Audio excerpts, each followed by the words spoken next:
তো আসসালামু আলাইকুম দেশবাসী। তো যাই না হোক, আমার এখানে আছে মানবতার ফেরিওয়ালা তো হাসান আলী ভাই। ইনি কিন্তু অনেক মানুষকে হেল্প করে, সহায় করে।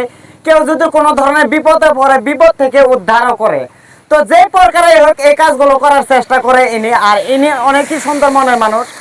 আর আজকে কয়েকদিন আগে একটা দুর্ঘটনা হয়ে গেল আহমেদাবাদ। আর প্লেন ক্রাশ হলো একটা বিল্ডিং এর উপরে। আর সেখানে হয়তো বা অনেকজনই বর্তমান চলে গিয়েছে। আর কিছু একটা জানতে পারছি বর্তমানে হাসান আলী ভাইয়ের কাছে শুনবো যে প্লেন যে ক্রাশ হলো, হওয়ার পর ওইখানে মানুষগুলো কোন ধরনের, সবাই কি উপরে চলে গেছে নাকি কেউ বেঁচে আছে, নাকি কোনো ধরনের পরিয়াল সবাই একসঙ্গে গেছে, কিছু আপনার মুখে শুনতে চাই। একটু যদি বলেন তাহলে হয়তো বা দর্শকেও শুনবে, আর হয়তো বা আমরা যারা আছি আমরাও কথাগুলো বুঝতে পারবো। প্রিয় দেশবাসী, আজকের এই ভিডিওর মাধ্যমে আমার বড় ভাই যে কথাটা আমাকে প্রশ্ন করেছেন, আর সেই কথাটা উত্তর আমি দিতে চাই। 12 জুন তারিখে Ahmedabad to London air Indigo বিমানে যে অ্যাক্সিডেন্ট, যেটা দুর্ঘটনা ঘটলো, সেই দুর্ঘটনা নিয়ে আজকে সারা বিশ্ব, সারা ভারতবাসী আজকে মর্মাহত। আজকে সবারই অন্তরে একটা আঘাত লেগেছে। সেই বিমানের যাত্রী ছিল, সাধারণ পাবলিক ছিল 242 জন মানুষ, সাধারণ মানুষ মারা গেছে। আর 65 জন ডক্টর ছিলেন। আর এই ক্ষতিটা আমাদের দেশের জন্য, বিশ্বের জন্য একটা বড় একটা ক্ষতি হয়েছে। আর সব থেকে মানে বেদনাদায়ক, দুঃখদায়ক একটা কথা হলো, এই রাজস্থান জয়পুরের একটা ফ্যামিলি, উদয়পুরের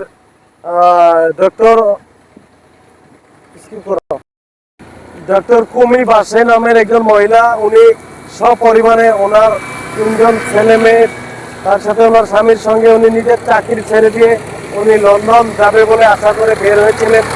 আর আমরা একটা সেলফি, আমরা একটা ফটো এই সোশ্যাল মিডিয়াতে দেখেছি, ভাইরাল হয়েছে, যে শেষ মুহূর্তে যে ওনারা বিমানে ওঠার সময় একটা সেলফি তুলেছিল। আর এই ছবিটা সারা বিশ্বকে কাঁদিয়েছে। এটা একটা খুবই একটা মর্মান্তিক, খুবই একটা ঘটনা।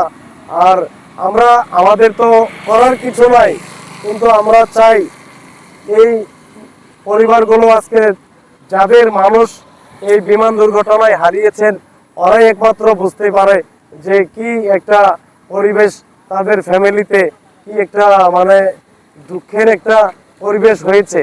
তো এই ছবিটা, যেটা একটা 5 জন পরিবার শেষ হয়ে গেল, নিজের চাকরি ছেড়ে লন্ডন বসবাস করবে বলে যাওয়ার জন্য ওনারা এই বিমানে উঠেছিল।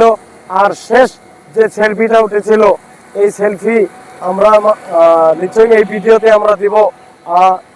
এইখানি বলেই মানে আমরা একটা দুঃখ প্রকাশ করছি সারা দেশবাসীর কাছে। আমরা একটা কথাই আবেদন করতে চাই, জানাতে চাই, যাতে আমরা সবাই উপরওয়ালার কাছে আমরা প্রার্থনা করি, যেনারা এই বিমান দুর্ঘটনায় মারা গেলেন, সবার যাতে আত্মায় আল্লাহ, ভগবান, ঈশ্বরের যাতে ওনাদেরকে ভালো জায়গায় যাতে রাখে, আত্মা যাতে শান্তিতে রাখে, এইখানি বলেই আজকের এই ভিডিও আমি শেষ করছি। আসলে তো এখানে একটা শিক্ষামূলক কথা রয়েছে যে যে একটা গোটা পরিয়াল সহ বর্তমান এই প্লেনে উঠে যারা যাত্রা করলো রওনা দেওয়ার, কিন্তু গোটা পরিয়ালটাই চলে গেল উপরে। একটা কথা আপনারা লক্ষ্য করে দেখেন, এই পরিয়ালটা যদি চলে যায় তাহলে তাদের পরিবারে আর কে থাকলো?